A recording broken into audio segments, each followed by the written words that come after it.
Okay, I am reporting from the car. I'm en route to Stratford, Ontario, Canada.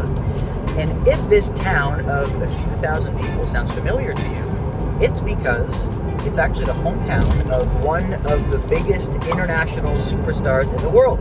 And if you know who that is, put it in the comments. I'm there to race a fast and flat 5K, the Stratford 5K. And I'm building for a half marathon, so you might wonder, why are you racing a 5K? The main reason that I'm racing a 5K, other than to tune myself up for this half marathon, is to make this video. I wanted to make a video about the things that I think have helped me break 15 for 5K on the roads this year. But for me to talk about breaking 15, I actually got to do the thing. And so what you're going to see here is me doing this race, and then after that I'll come back in the car on the way home, and then we're going to talk a little bit about the training and what helped me get to that point. So sub 15 Stratford 5K, wish me luck. Here we go. All right, here we go.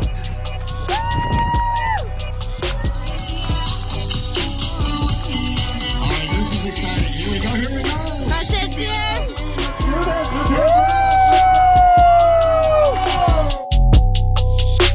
Okay, we are back from what had to be the least strategic 5K of my life. Now, the goal for this race, because I wanted to make sure to break 15, was to park myself at around 2:58 so that I'd be on like 14:50 pace, give myself a little bit of a cushion, and then ride it all the way home. I did not do that. No, instead, I took it out really, really hot and I'm blaming my coach for this. So John, this one's on you. John said, don't look at your watch too much, okay? Don't try to dial into pace. So this like whole 2:58 thing, I tried to just, put on the back burner and not think about very much. This caused me to go out in a steaming hot 2:42. What have I done? That is not something I can hold for 5 kilometers, barely even 3 kilometers. But luckily I'm alone and I'm by myself in the front, so I tell myself, well, look, if you don't completely fall apart, you can still salvage this race and win this race. And so, all right, we dialed it back quite a bit for kilometer number 2, 2:55, and then after that, parked myself in a roughly 3-minute case. Official time at the end, 14:30. So quite a bit under 15. I was actually really happy with it. I, haven't really done much 5K specific training. Like this is a building block towards my bigger race this year, which is a half marathon in 2 weeks.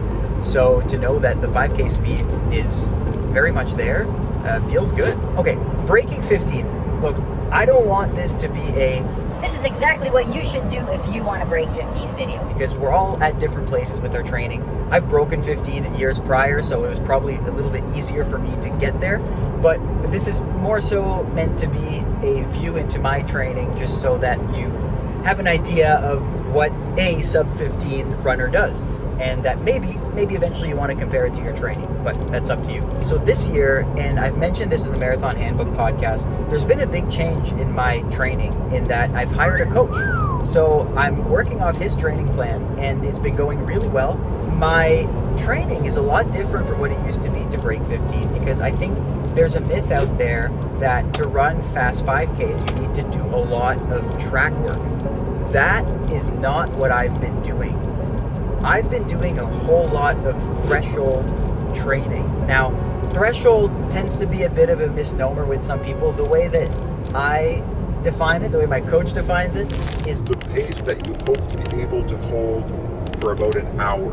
and so that ends up being maybe a little bit faster than my half marathon pace. So a lot of my core workouts in preparation for this 5K haven't had anything to do with like fast 800 meter repeats. I haven't touched the track once, in fact.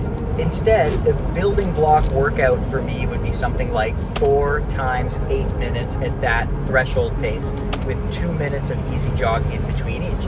And in these thresholds, I would go maybe at around a 3:05 pace. What amazes me is that despite doing most of my workouts at threshold pace, on race day, I'm able to take the adrenaline hit and go a little bit faster, even if I don't have all that much work at 2:55 per kilometer under me this season. I think a good part of this threshold training too, as the foundational block of working out, as opposed to hard 800-meter repeats on the track, is that I find it to be easier on the body.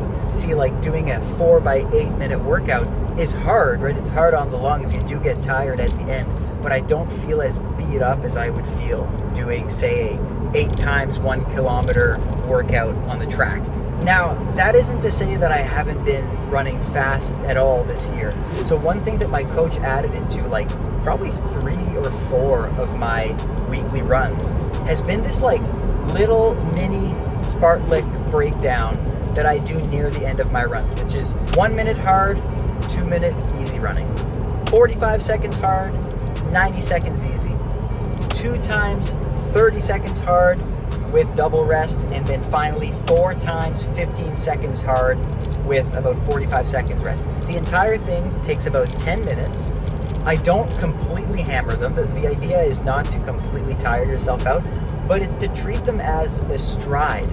So I do them at around 5K pace or maybe a little bit faster, and I think that's just taught my body how to move at 5K pace or even faster. And so the combination of that and threshold training seems to have worked so far. Okay, the next thing I want to talk about is the number of workouts per week. The vast majority of runners that you will talk to will tell you they do either 2 or 3 workouts a week.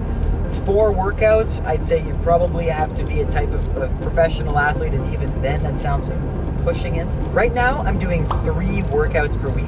That has gotten me injured in the past. This time, it seems to be working pretty well. So I'm on week 14 out of a 16-week block, just for your reference. And I feel good. I don't feel injured.